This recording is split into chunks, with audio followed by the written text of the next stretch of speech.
Hi, ഇന്നത്തെ recipe cashew nut വറുത്തരച്ച തീയൽ. ഒരു കപ്പ് ക്യാഷ്നട്ട് ചൂടുവെള്ളത്തിൽ കുതിരാനായിട്ട് വെക്കാം. ഇതിന് വേണ്ടുന്ന ചെറിയ ഉള്ളി 20 ഉള്ളി, 2 പച്ചമുളക്, അല്പം തേങ്ങാക്കൊത്ത്, തേങ്ങ, കറിവേപ്പില.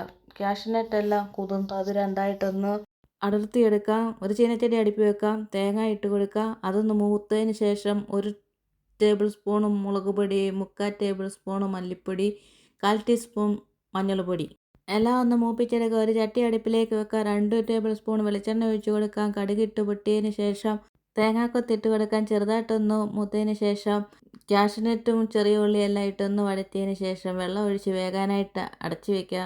ഒന്നിയും തുറന്ന് ശകലം ഉപ്പിട്ട് കൊടുക്കാം. വറുത്ത് വെച്ച തേങ്ങ വെള്ളം ഒഴിക്കാതെ അരച്ചെടുത്തുകൊണ്ട് വരാം. വേകാൻ വെച്ച ക്യാഷ്നട്ടൊക്കെ ഒന്ന് തുറന്ന് നോക്കുക. എല്ലാം നല്ല വെന്തിട്ടുണ്ട്. അരപ്പ് ചേർത്ത് കൊടുക്കുക. ജാറ് കഴുകിയ വെള്ളം കൂടി ഒഴിച്ച് കൊടുക്കാം. ഉപ്പ് കുറവായിരുന്നു, ഉപ്പും കൂടി ഇട്ട് കൊടുക്കാം. 10 മിനിറ്റ് അടച്ച് വയ്ക്കാം. തീയൽ റെഡി.